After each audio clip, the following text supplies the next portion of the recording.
오늘도 살아계셔서 인류 역사를 주관하시는 여호와께 영광과 찬양을 돌려드립니다. 오늘도 주께서 저희들에게, 주께서 이 민족에게 하시는 말씀을 듣기를 원하오니 성령이여 친히 말씀 증거하여 주셔서 우리가 듣고 순종하기를 원하나이다. 말씀대로 살기를 원합니다. 도와주시옵소서. 거룩하신 예수 그리스도 이름으로 기도드립니다. 아멘. 오늘의 본문의 말씀에는 하나님과 다른 선택을 했을 때 어떤 결과를 맞이하는지 말씀하고 있습니다. 예레미야 34장부터 38장까지는 예루살렘 함락 전에 남유다의 암울한 현실을 배경으로 하고 있습니다. 특히 본문은 바벨론 군대가 라기스와 아세가를 제외한 모든 유다 성읍을 함락하고 그리고 예루살렘으로 진군하던, 바벨론 군대가 진군하던 그런 때입니다. 바로 그때가 BC 588년경이 됩니다. 자, 바벨론은 여러 석국에서 온 원정군들과 연합해서 예루살렘을 공격하면서 예루살렘을 완전하게 불태워 버립니다. 시드기야 왕이 석국의 왕으로서 종주국 바벨론에 대한 충성서약을 위반하였기 때문에 종주국 왕의 눈과 입을 직접 보게 될 것이라고 성경에서 말씀하고 있습니다. 그것은 재앙입니다. 종주국, 바로 그 왕의 눈을 직접 본다는 것은 시드기야 왕에게는 크나큰 재앙입니다. 내가 그의 손에서 피하지 못하고 반드시 붙잡혀서 그의 손에 넘어가리니 내 눈이 바벨론 왕의 눈을 볼 것이며 그가 너와 말하되 입으로 입을 대하여 말할 것이요 너는 바벨론으로 갈 것이니라. 자신의 생각은 그렇지 않았지만 시드기야는 바벨론으로 끌려가게 됩니다. 그는 야밤에 도주를 합니다. 그렇지만 하나님께서 그를 색출합니다. 그래서 바벨론에 팔아버리게 돼요. 그래서 바벨론 왕 앞에 서게 된다는 것을 말씀을 하고 있습니다. 자, 남유다 왕 시드기야는요, 조카였던 여호야긴 왕을 대신해서 바로 바벨론 왕이 여호야김을 폐위시키고 세웠던 바로 꼭두각시 왕이었어요. 그래서 속주 왕으로서 시드기야는 바벨론에 순종해야 합니다. 그리고 더 중요한 것이 있는데 뭐냐 하면 하나님께서 바벨론 왕에게 순종하라고 하는 것입니다. 우리 생각 같으면 어떻게 이스라엘이 바벨론에게 순종해야 하는가, 이방 나라에 충성 맹세를 해야 되는가 생각할는지 모르겠지만 하나님께서는 이미 남유다를 징계하기로 작정하셨고 뜻을 정하셨기 때문에 돌이킬 수가 없는 거예요. 하나님께서는 진노의 손을 오랫동안 내리지 아니합니다. 정말 우리를 향해서 하나님께서 진노하실 때는요, 정말 오랫동안 부단하게 참으십니다. 그러나 진노의 손이 내려올 때는 쉽게 거두어지지 않는다는 점도 우리는 유의해야 합니다. 바로 유다의 형편이 그러했습니다. 그래서 하나님의 심판을 인정하고 하나님께서 항복하라는 대로 항복을 했더라면 시드기야는 참혹한 꼴을 보지 않았을 겁니다. 나의 선택과 하나님의 결정이 달라졌을 때 나타나는 현상들입니다. 우리 인간은 하나님의 선택을 따르지 않고 하나님의 명령을 따르지 않고 하나님의 말씀에 순종하지 않았을 때 얼마나 비참한 결과를 주는지 오늘 본문에서 말씀하고 있습니다.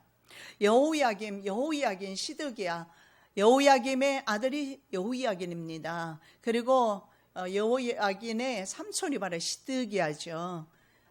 이 세 명의 왕이 통치하던 그 기간 동안 세 차례에 걸쳐서 이스라엘은 바벨론의 멸망을 당하는데, 보통은요, 어떤 나라들을 점령했을 때 그 나라들에 대해서 보통은 아껴봅니다. 왜냐하면 자신의 속국이 되기 때문에, 결국 자기의 자산이 되기 때문에 이런 바벨론 왕이라든가 뭐 다른 나라 왕들은 점령했을 때 점령지를 그렇게 완전히 불태우지는 않습니다. 그런데 바벨론 왕이 이렇게 완전하게 예루살렘 성전까지 전소시켜버리는 것은 바벨론 왕이 화가 무척 났다는 거예요. 왜냐하면 3번씩이나 출정하게 만들었기 때문에, 작은 이스라엘을 멸망시키기 위해서 그리고 이것은 바로 인간들이 끝까지 하나님을 3번씩이나 하나님은 계속해서 경고하시는데도 불구하고 불순종하기 때문에 온 결과라는 것을 볼 수가 있습니다.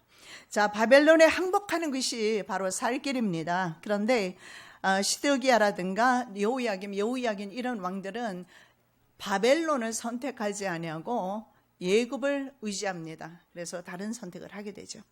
자, 첫째 시드기야 왕 죽음에 대한 신탁이 1절에서 7절 말씀에 나와 있는 것을 봅니다. 자, 시드기야 왕과 대신들은 현재 우리나라처럼요, 우리나라 정치인들처럼 정치적인 국제 정세에 둔했습니다. 상황이 어떻게 돌아가는지 알지 못했고, 조금 전에 제가 말씀드렸던 것처럼 하나님의 뜻이 중요한 것이 그것 아닙니까? 하나님의 뜻이 어디에 있는가? 우리 인생은 언제나 생각해야 되는 것이 하나님이 내게 향하신 하나님의 뜻이 어디 있는가? 이거 늘 우리는 묵상하면서 살아가야 합니다. 자, 그래서 말씀에 예루살렘의 하나님의 도성, 그리고 중요한 것은 예루살렘 도성의 멸망을 인정해야 한다는 겁니다. 엘리 제사장 시대 말이에요. 이스라엘 사람들이 무엇을 생각했습니까? 절대로 여호와의 법궤는 빼앗기리라 생각하지 않았습니다. 그들이 의지하였던 것은 하나님보다 법궤를 더 의지하였다는 사실을 볼 수가 있어요. 마찬가지로 이스라엘 사람들은 하나님의 거룩한 도성이기 때문에 패망할 리 없다 생각했습니다. 그러나 철저하게 파괴를 당하는데요. 먼저 하나님께서 하나님의 도성을 버린 결과입니다. 그 전에 바로 하나님께서 하나님의 백성을 버린 결과인 것을 볼 수가 있습니다. 주 곧 이스라엘의 하나님이 같이 말하노라. 가서 유다 왕 시드기야에게 말하고 그에게 이르기를 주가 이같이 말하노라. 보라, 내가 이 도시를 바빌론 왕의 손에 내주리니 그가 이 도시를 불태우리라. 예. 하나님께서 허락하지 않으면 이방 나라 왕이 감히 하나님의 도성을 불태울 수는 없는 것입니다. 자, 예레미야 선지자의 말을 그들은 귀를 막았습니다. 하나님의 심판의 메시지 듣고 싶지 않았습니다. 그래서 회심하지 못하는 이유가 하나님께 있다는 것입니다. 인간이 가장 불쌍한 것은 돌이키지 못하는 것, 회개하지 못하는 것, 회심하지 못하는 것, 무엇이 잘못됐는지 깨닫지 못하는 것이 재앙이라는 것입니다. 왜냐하면 이사야 선지자는 이렇게 말합니다. 이 백성의 마음을 우둔하게 해라. 그리고 그들의 귀를 둔하게 해라. 그들의 눈을 닫으라. 이렇게 말씀합니다. 왜냐하면 눈으로 보고 귀로 듣고 마음으로 깨달아 회심하며 고침을 받지 못하게 하라. 고침 받지 못하게, 회심하지 못하게 하나님께서 그들에게 하셨다라는 것. 이것이 바로 하나님께서 그들을 선택하지 않으시고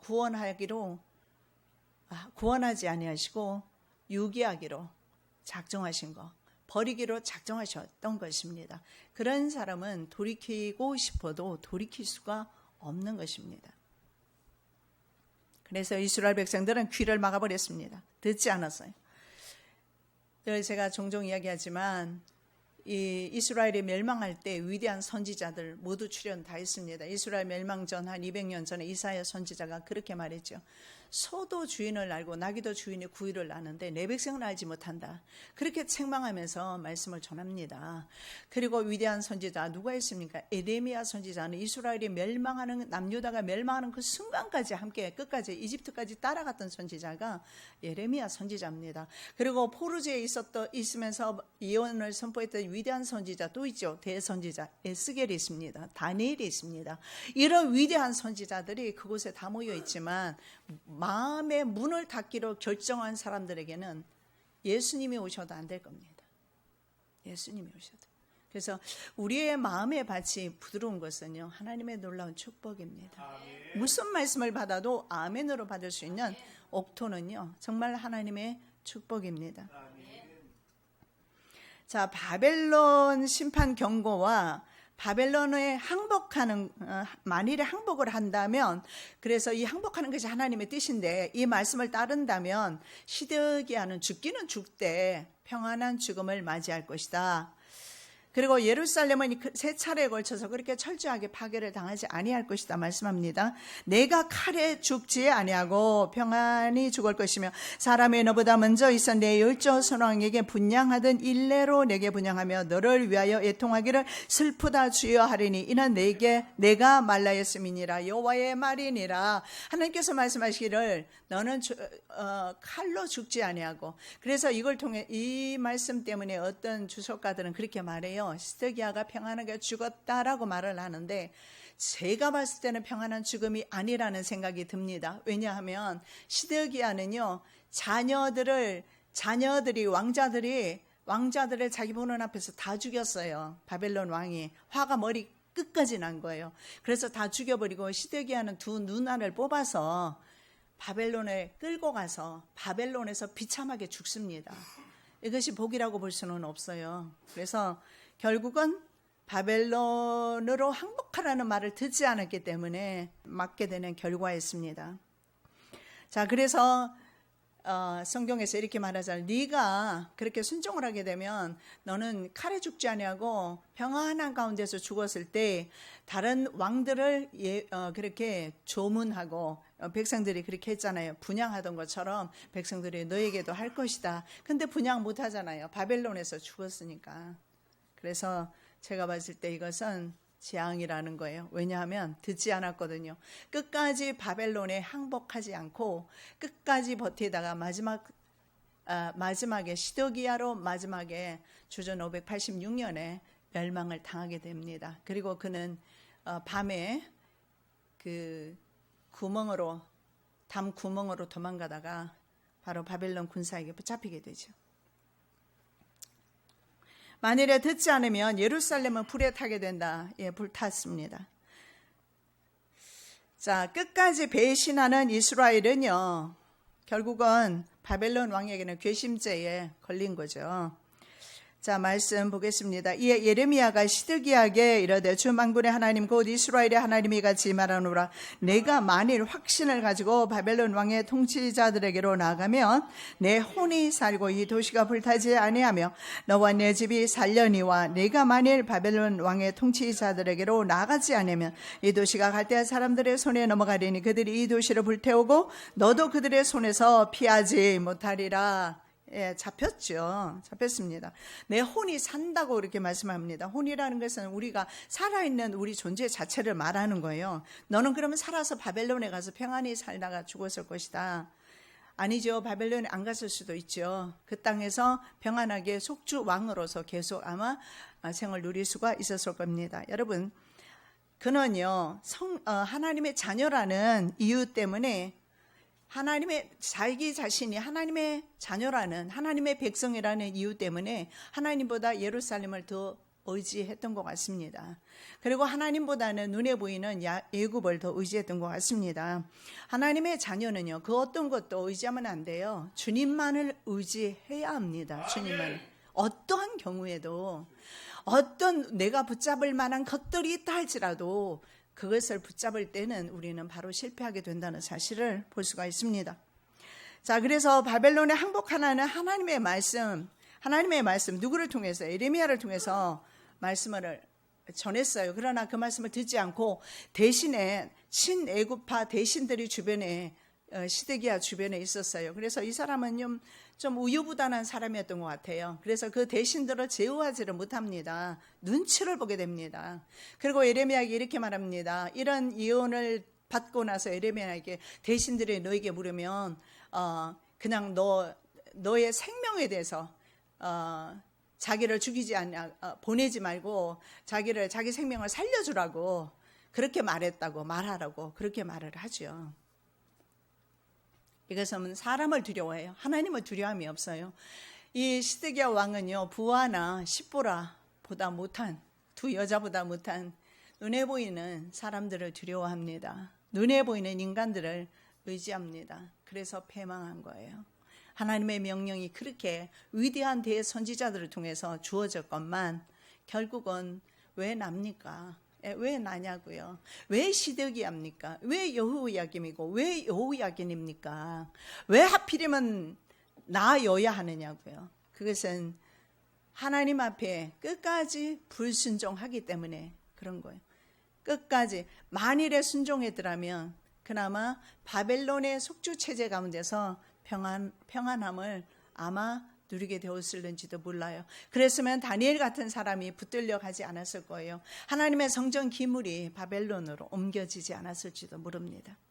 자, 자유를 실행하지 않은 백성에게 선포되는 하나님의 자유에 대해서 8절에서 22절까지 말씀하고 있습니다. 자, 시드기야는요, 하나님의 진노를 누그러뜨립니다. 바벨론이 이스라엘을 1차, 2차 이렇게 침략을 해왔잖아요. 그래서 자, 문제가 무엇인가 봤더니요, 이스라엘 백성들에게 자유를 선포하지 않았습니다. 그 자유라는 것이 뭐냐면, 이스라엘 백성들은 7년 안식년이나 희년이 되면 종을 자유케 하는 법이 있었어요. 그것을 안식년법 혹은 희년법이라고 합니다.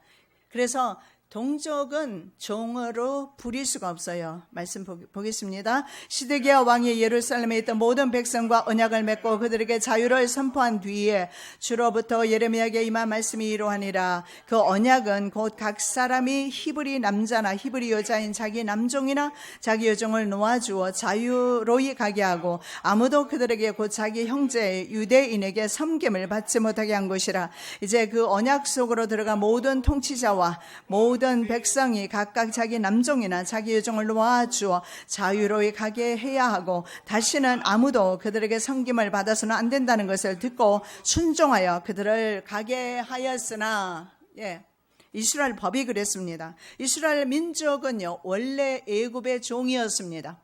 저와 여러분 다 마찬가지입니다. 우리는 세상의 종이었습니다. 그래서 우리는 다른 사람을 자유케 해야 하는 책임과 의무가 있는 것입니다. 이스라엘 백성들은 원래 모두가 종이었기 때문에 동족을 종 삼으면 되지 않아요. 왜냐하면 자기 스스로가 종으로서 살아봤고 종의 고통과 고난과 눈물과 한숨을 알고 있습니다. 그래서 동족은 종을 삼으면 안 됩니다. 그리고 이스라엘 백성은 하나님의 백성들입니다. 하나님 나라 자녀들이기 때문에 종 삼지 말라고 말합니다. 그럼에도 불구하고 가난한 자들은 굶주림 속에 있거나 아니면 남의 종이 되어야 했습니다. 그래서 하나님께서는 그런 일이 발생했을 때 안식년이 되면 돈을 받지 말고, 어떤 돈도 받지 말고 풀어줘라. 고엘 제도라는 게 있어요. 예를 들어서 형제가 팔려가면 안식년이 되기 전에 형제가 되사와야 합니다. 그래서 형제를, 다른 형제, 팔려간 형제를, 이것도 악해요. 싸우지 않은 경우에. 그래서 여러분 구약 성경에 보면 하나님은 그 법, 아주 그리고 무서운 하나님, 두려운 하나님만 그렇게 생각하는데 하나님은 사랑의 하나님이에요. 얼마나 이웃을 사랑하시고 가난한 자들과 환난과 궁핍한 가운데 있는 자들을 사랑하시는지 그것을 말씀하는 곳이 바로 구약 성경입니다. 출애굽기 21장 2절 내가 히브리 사람 종을 사면 그는 6해 동안 섬길 것이요 7째 해는 거저 나가 자유로운 몸이 될 것이며, 자, 자유로이 나가게 하라고 했습니다. 그리고 아무도 형제 유대인에게 섬김을 받으면 안 된다. 다른 사람은 몰라도 그렇게 말합니다. 그래서 바로 이 드롤이라고 하는데 법정용어로 종을 자유케 해주는 것을 말합니다. 그래서 법정용어라고 그랬어요. 법원에서 이제 판결을 합니다. 판사가 판결합니다. 이 사람은 죄인이 아니다. 이 사람은 자유로운 몸이 되었다. 선고하는 거예요. 내가 이웃에게 긍휼을 베풀 때에 바로 이와 같은 판사의 위치에서 그들에게 공급한다는 사실을 믿으시기 바랍니다. 자, 그런데요. 그래서 이 시드기야 왕이요, 자유롭게 모든 동족들을 풀어주었습니다. 선지자의 말을 듣고. 그래서 BC 587년입니다. BC 586년에 남유다가 3차에 멸망을 당해요. 그런데 BC 587년에 이집트가 견제를 했어요. 이스라엘이 이집트를 의지하면서 이집트의 견제 속에서 이집트 군대가 들어오면서 잠시 바벨론 군대가 자기 나라로 돌아가게 됩니다. 자, 그렇게 된 후에 모든 통치자와 모든 백성들은요, 그 예루살렘의 바벨론의 포위를 풀자마자 동족들을 끌어다가 다시 종 삼습니다. 이것은 동족들을 종삼은 그 죄도 크지만 하나님의 언약을 파기하는 것입니다. 하나님의 백성은 하나님의 언약대로, 하나님의 명령대로, 하나님의 말씀대로 살아야 합니다. 하나님의 말씀에 순종하지 않으면서 하나님을 사랑한다는 거 거짓말이라고 제가 늘 말하잖아요. 하나님을 사랑한다면 하나님의 명령부터 지켜야 합니다. 이스라엘 백성들은 하나님을 섬기는 법은 미명하에 얼마나 많은 하나님 앞에 불법을 행하는지 몰라요. 그래서 그들은 동족을 다시 끌어왔습니다. 그래서 돌이켜서 이렇게 말합니다. 그들이 돌이켜서 자기들이 자유롭게 가게 한 남종들, 여종들을 끌고 오게 됩니다. 여러분, 이 돌이키는 게 뭡니까? 슈버라는 것입니다. 유턴이에요. 영어에 보면 유턴이에요. 유턴이 뭡니까? 가다가 길이 잘못되었네. 그러면 턴해서 오는 건데 이스라엘 백성들은 잘 가다가 잘못된 길로 다시 턴해버려요. 이런 선택을 하지 않으시기 바랍니다. 잘못 선택하는 거죠. 자유를 실행하지 않은 유다 백성들을 향해서 하나님의 자유가 선포되어 어떻게 하면 좋습니까? 여러분, 이건 정말 두려운 일입니다.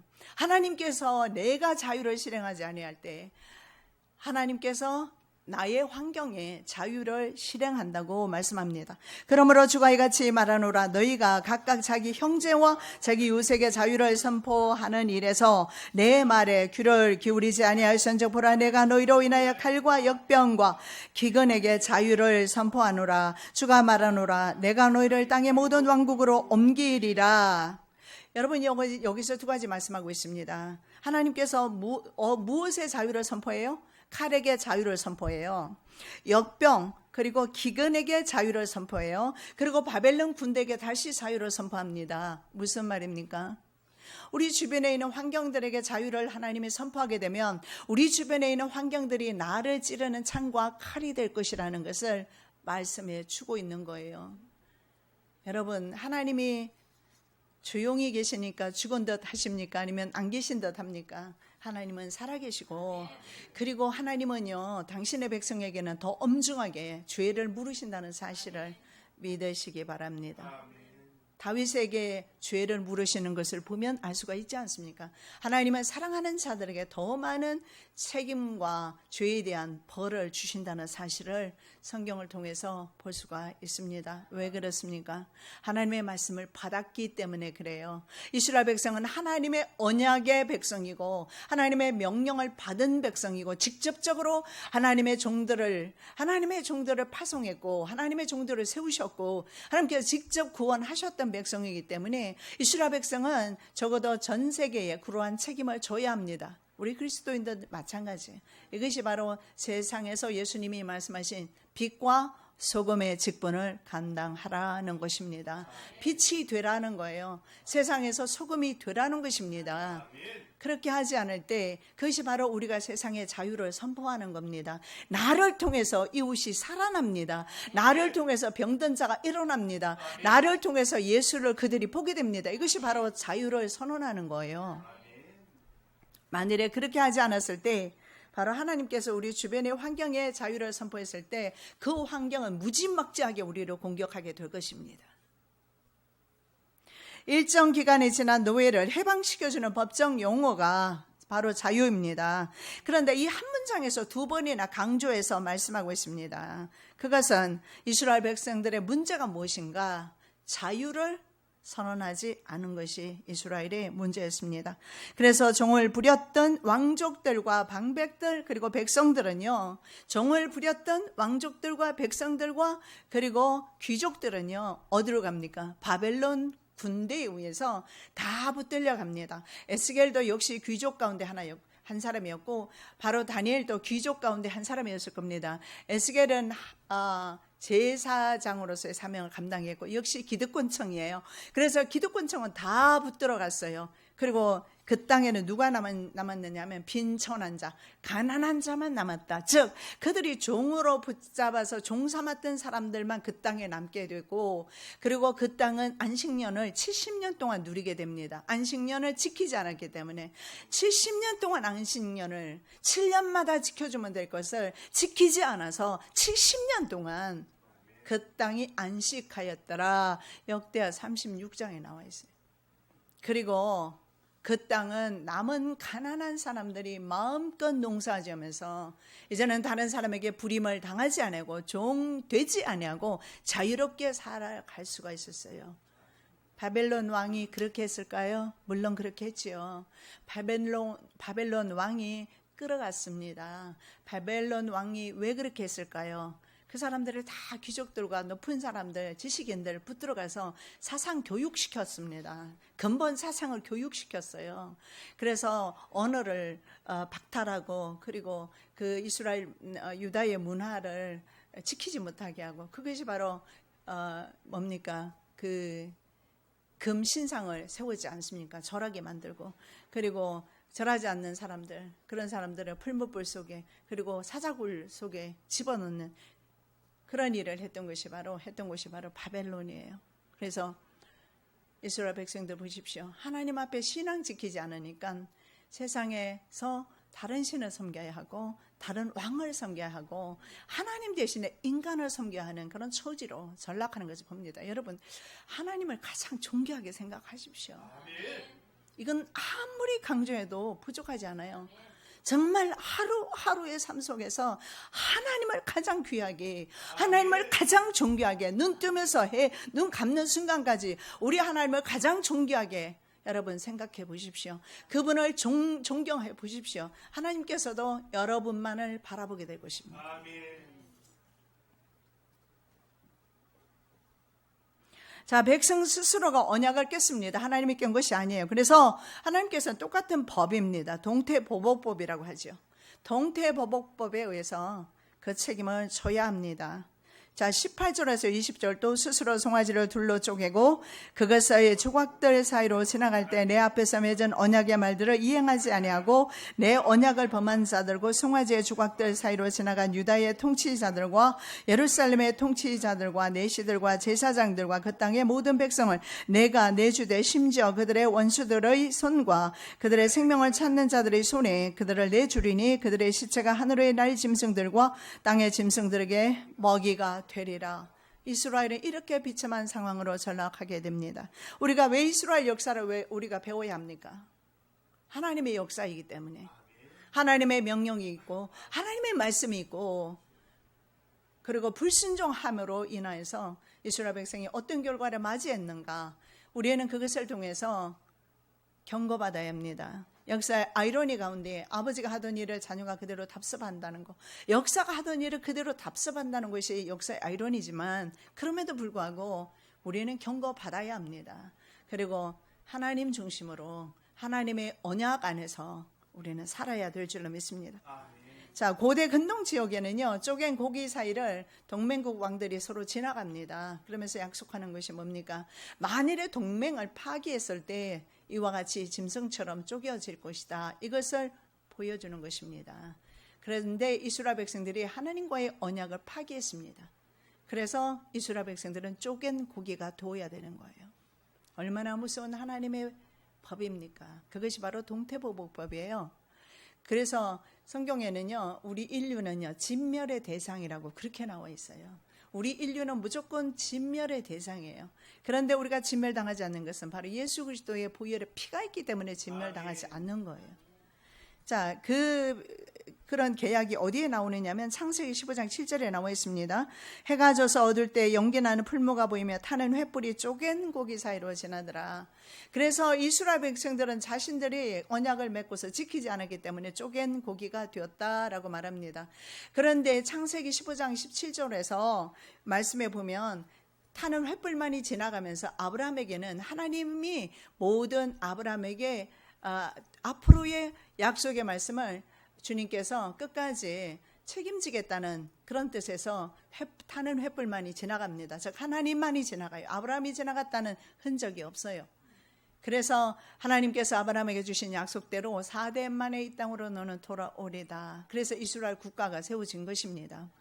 그러나 이 이스라엘 백성들이 스스로 하나님과 언약을 맺고 그리고 종들을 풀어 주었었고, 그리고 하나님의 계약을 생각을 했었고 하나님의 언약대로 실천을 했었습니다. 그러나 여러분 어때요? 화장실을 급히 가는 사람들이 좀 있더라고요. 장이 안 좋은 사람. 그런 사람은 고속도로에서도 빨리 가야 돼요. 진짜 급해요. 그렇죠? 또 뭐 화장실을 늦게 가도 되는 사람이 있어요.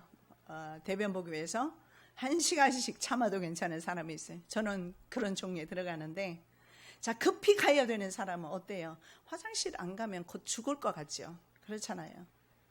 왜냐하면 금방 나오게 생겼으니까.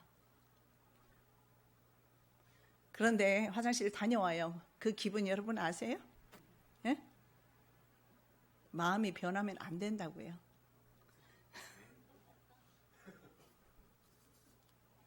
내가 들어가기 전에는 정말 내 마음의 소원은 화장실 가는 것밖에 없어요. 그렇죠? 근데 화장실 딱 갔다 온 뒤에는 I don't care. 아무 상관이 없어요, 화장실이. 하나님의 법을 그렇게 지키면 안 돼요. 하나님은 충성스러운 사람을 원하시지, 양은 냄비같이 항상 변덕 부리는 사람, 하나님 나라에 합당치 아니할 줄로 믿습니다. 이스라엘 백성들이 그랬어요.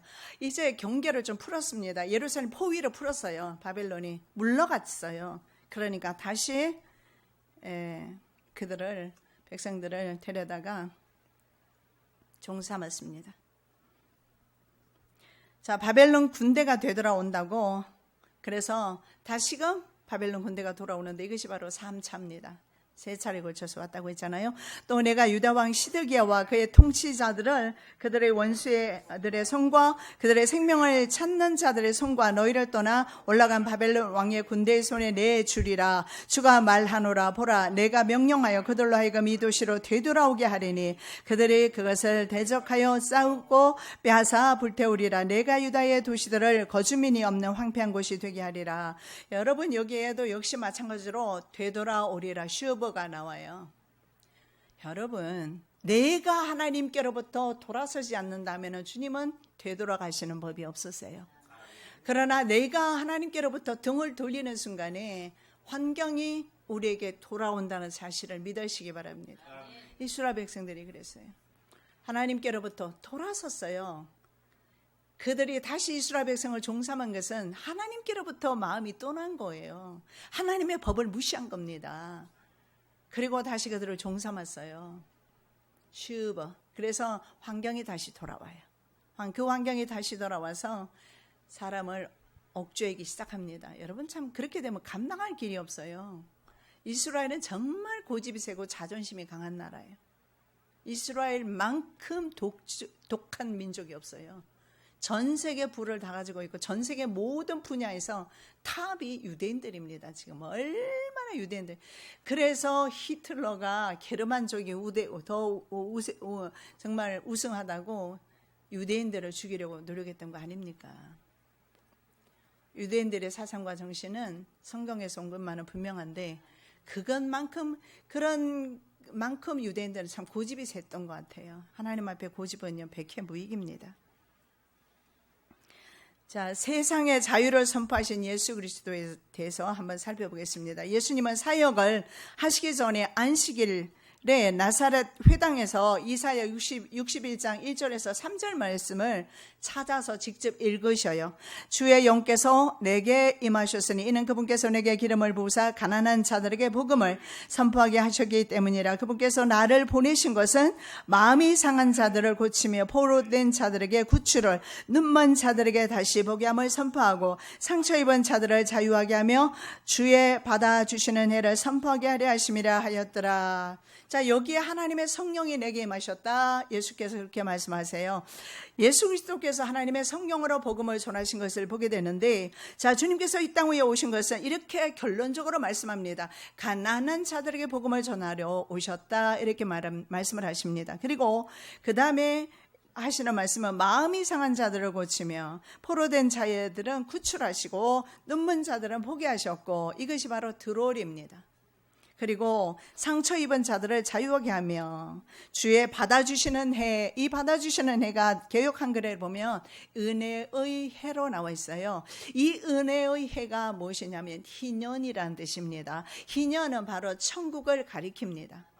안식년을 동시에 가리킵니다. 그래서 안식년, 희년은 천국을 상징하기 때문에 그 날이 오면 모든 종들은 돌아갑니다. 땅을 빼앗겼던 사람들도 원주인에게로 땅이 돌아갑니다. 그렇게 하면서 이 땅에는 공산사회가 이루어지면서 모든 사람이 굶주림 때문에 하나님 앞에 부르짖는 일이 없도록 이스라엘 백성은 그렇게 살아야 했습니다. 그런데 이스라엘 백성들은 그렇게 살지 못했지요. 그래서 주님께서 이 땅 위에 오신 겁니다. 그래서 주님이 하신 것은 바로 은혜의 해를 선포하셨어요. 이 은혜의 해, 바로 트롤입니다. 자유를 선포하러 오셨어요. 바로 예수 그리스도께서 그래서 주님은요, 모든 억눌린 자들을 모든 억눌린 환경에서 자유하게 해 주십니다. 모든 억눌린 환경에서. 자, 그 환경에서 구원하시는 것이 주님께서 이 땅에 오셨던 목적 가운데 하나였습니다. 궁극적인 목적은 그게 아니죠. 구원이긴 하지만 4절에서 이사야 61장 1절에서 3절 말씀을 낭독하신 후에 5장으로 넘어가면서 보면 예수님께서는 나병 환자를 고치셔요. 그리고 7장에서 중풍병자와 백부장의 하인을 고치시고 8장에서 귀신 들린 사람 야이로의 딸을 고치시고 혈루증 앓는 여인을 고쳐주십니다. 그 외에도 여러분 성경에 보면 죽은 나사로를 살리시고 나인성 과부의 아들도 살려주셨고 한편 손마른 자 각종 질병들을 주님께서 다 치료하십니다. 이건 역시 주님께서 이 땅 위에 오셔서 자유를 선포해 주신 거예요. 여러분 아까 제가 화장실 가는 것도 자유냐고요? 예, 그렇습니다. 우리가 배출을 하지 않으면 인간은 살 수가 없어요. 예, 배출을 해야 돼요. 그러고 나면 얼마나 자유합니까? 그죠? 굉장히 자유해요. 그 전까지는 어때요? 대화도 하기 힘들어요. 소변이든 대변이든 마찬가지일 겁니다. 어떻게 보면 자유라는 것은 뭡니까? 내 모든 환경에서 있잖아요. 내가 아브라함에게 하나님이 주셨던 것은 복의 통로가 되는 거예요. 나를 통해서 주변의 사람들이 복을 받는 것입니다. 나를 통해서 주변의 사람들의 생명이 살아나는 거예요. 그분께서 마을이나 도시나 촌이나 어디에 들어가시는지 그들이 병든 자들을 거리에 두고 그분께 간청하여 그들이 다만 그분의 옷자락에라도 손을 대게 하실 것을 구하더니 그분께 손을 댄 자들은 다 온전하게 되니라. 예, 다 고침 받았어요. 자, 두 번째, 인류를 죄와 사망으로부터 자유하게 하셨어요. 주님의 오신 궁극적인 목적은 사실은 이겁니다. 한 사람이 범죄해서 사망이 그 한 사람 때문에 모든 인류에게 왕노릇한다고 로마서 5장 17절에 말씀하고 있습니다. 로마서 6장 23절은 죄의 삭선 사망이나 하나님의 선물은 예수 그리스도 우리 주를 통해 얻는 영원한 생명이니라 이렇게 말씀해요. 죄의 결과로 사망이 모든 인류에게 왔습니다. 그러나 예수 그리스도를 통해서 우리에게 주신 선물은 바로 영생이라는 겁니다. 죄의 결과 모든 인류는 죽습니다. 그래서 예수 그리스도는 우리를 죄와 사망으로부터 자유하게 하신 거예요. 이것이 바로 예수 그리스도의 진짜 자유 선포인 것입니다. 그래서 갈라디아 5장 1절에 이렇게 말씀합니다. 그리스도께서 우리를 자유롭게 하려고 자유를 주셨으니 그러므로 그 안에 굳게 서고 다시는 속박의 멍에를 매지 말라 이렇게 말합니다. 여러분이 속박의 멍에 이렇게 말씀을 합니다. 속박의 멍에 개역 한글에는 종의 멍에 영어로는 yoke of slavery 종의 멍에라고 말합니다. 종의 멍에. 그래서 노예 상태 종살이 그리고 노예 상태의 소유격을 사용합니다. 종의 둘레이아스를 사용하는데 이것은 멍에라는 단어를 수식하면서 같은 의미가 돼요. 멍에, 종 같은 의미가 돼요. 여러분 종은 항상 멍에를 지고 가요. 맞아요? 옛날의 종들은요. 자기의 생명조차도 자기 마음대로 할 수가 없었던 것입니다.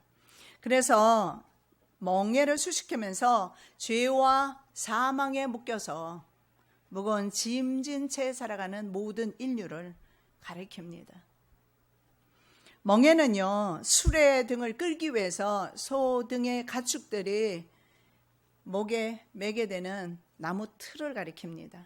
그런데 우리에게는 이게 없어요. 그렇잖아요. 여러분 누구든지 지금 나무 틀 매고 그리고 지금 걸어가지는 않을 겁니다. 살아가지 않을 것입니다. 그러나 자신이 인지하든 인지하지 못하든 모든 사람들은 죄와 사망이라는 그 멍에를 치고 간다는 사실이에요. 그래서 질병과 무거운 짐에서 자유할 자는 한 명도 없다라는 것입니다.